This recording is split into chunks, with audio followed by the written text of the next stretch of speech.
Hello students, पिछले video में आपको परिचित प्रावस्था के कणों के पर आधारित वर्गीकरण, बहुआण्विक, वृहद आणविक और सहचारी कोलाइड के बारे में आपको बता दिया गया था। ठीक है, सहचारी कोलाइड को मिसेल भी कहते हैं। इस वीडियो में आपको मिसेल निर्माण की क्रियाविधि के बारे में एक्सप्लेन करेंगे। तो आइए देखते हैं मिसेल निर्माण की क्रियाविधि को समझते हैं। ध्यान से समझिए। एक उदाहरण लेते हैं साबुन का। आइए हम साबुन के विलयन का उदाहरण लेते हैं। पानी में घुलनशील साबुन उच्च वसा अम्लों के सोडियम अथवा पोटेशियम लवण होते हैं। ठीक है, तो साबुन क्या होते हैं? साबुन जो होते हैं वो पानी में घुलनशील होते हैं और साबुन जो हैं यह उच्च वसा अम्ल के सोडियम अथवा पोटेशियम लवण होते हैं। साबुन क्या होते हैं? उच्च वसा अम्ल के सोडियम अथवा पोटेशियम लवण होते हैं। इनको कैसे रिप्रेजेंट करते हैं? तो साबुन को RCOO- द्वारा व्यक्त किया जा सकता है। साबुन को कैसे रिप्रेजेंट करेंगे? RCOO- द्वारा व्यक्त किया जा सकता है। ठीक है, उदाहरण लेते हैं सोडियम स्टीयरेट। सोडियम स्टीयरेट को साधारण रूप से बट्टी वाला साबुन कहते हैं, जो कि अनेक बट्टी वाले साबुन का प्रमुख घटक होता है। सोडियम स्टीयरेट, जो भी मोटा वाला साबुन बिकता है बट्टी वाला, तो उसमें मुख्य घटक क्या होता है? सोडियम स्टीयरेट होता है।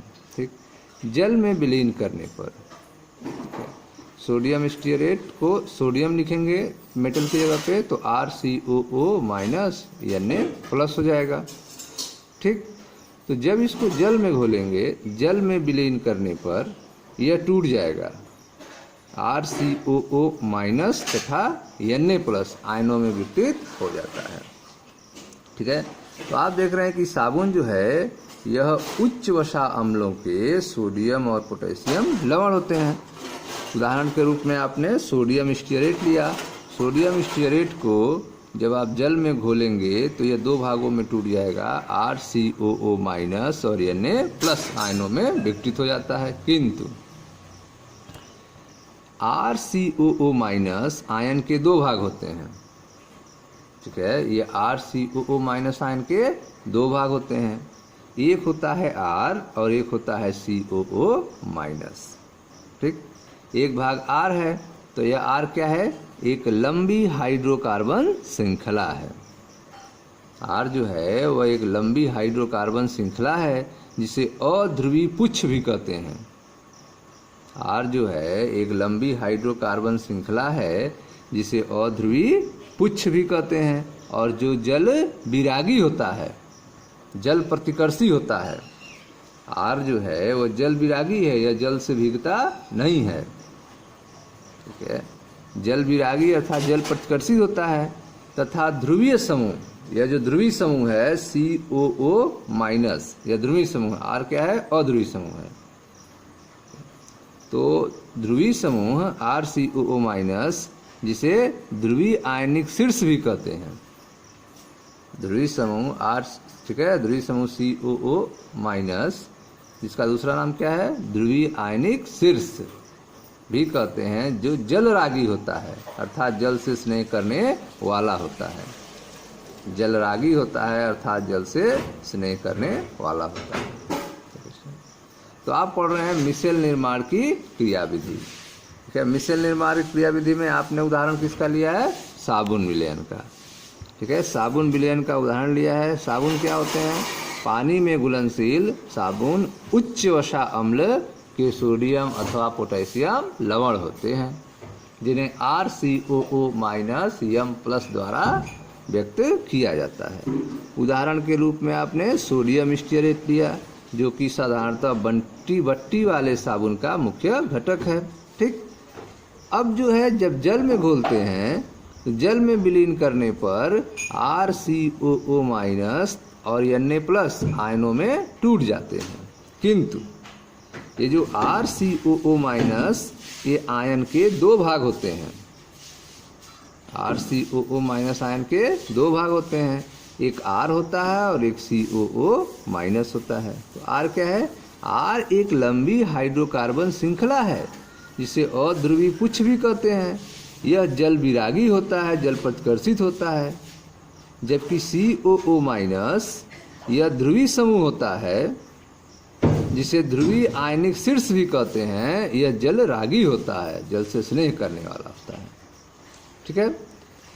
RCOO माइनस आयन पृष्ठ पर इस प्रकार उपस्थित रहते हैं कि उनका COO माइनस समूह जल में तथा हाइड्रोकार्बन श्रृंखला R पृष्ठ से दूर रहता है। ठीक है। तो आप देख रहे हैं कि RCOO माइनस में यह जो है सरफेस पर, पृष्ठ पर इस तरह व्यवस्थित होगा कि जो जल से स्नेह करने वाला है वो जल की तरफ होगा और जल से जो प्रतिकर्षित करने वाला है वो जल से दूर होगा।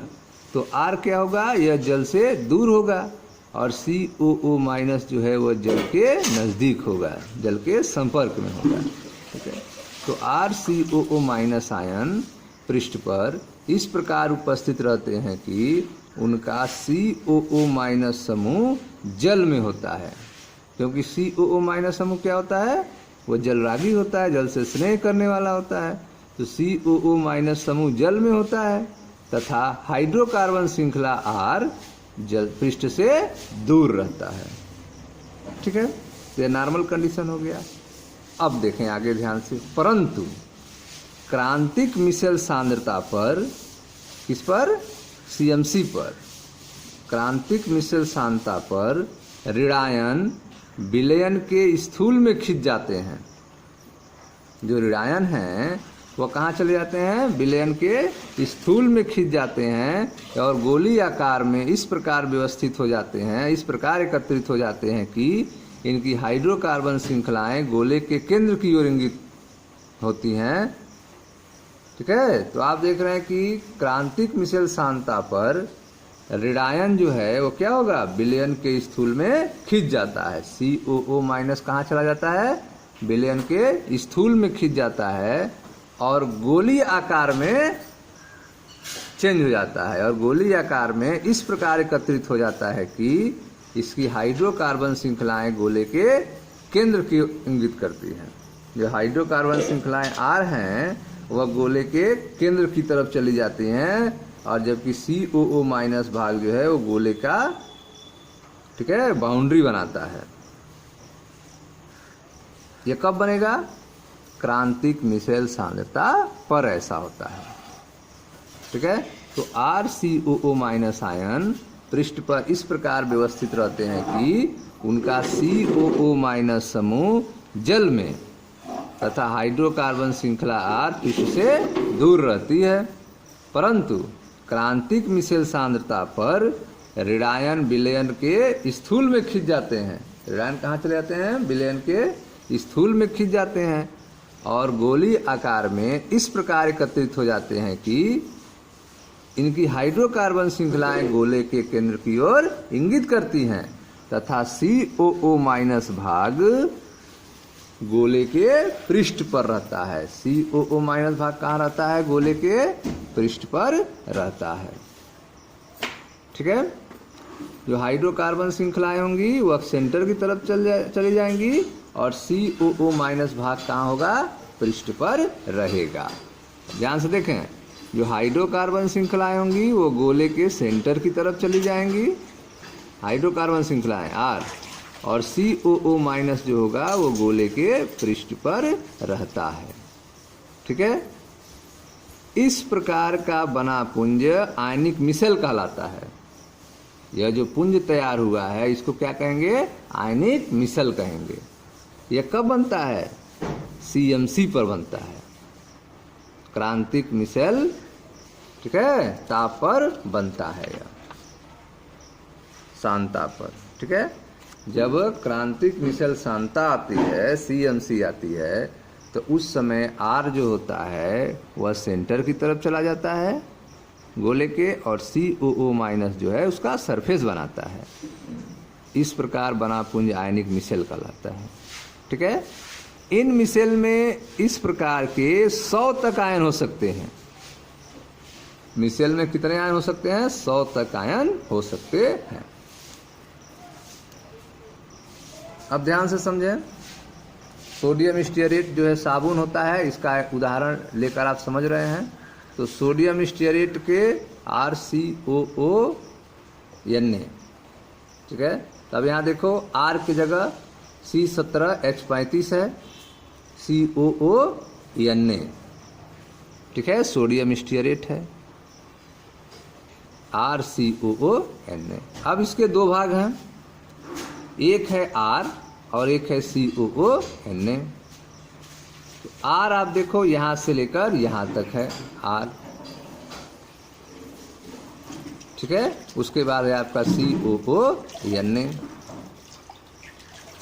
ध्यान से देखिए, यह आपका स्टीयरेट आयन है, यह R भाग है यहाँ से यहाँ तक, C17H35 है, और यह है आपका COO, यहाँ पे Na जुड़ा होगा।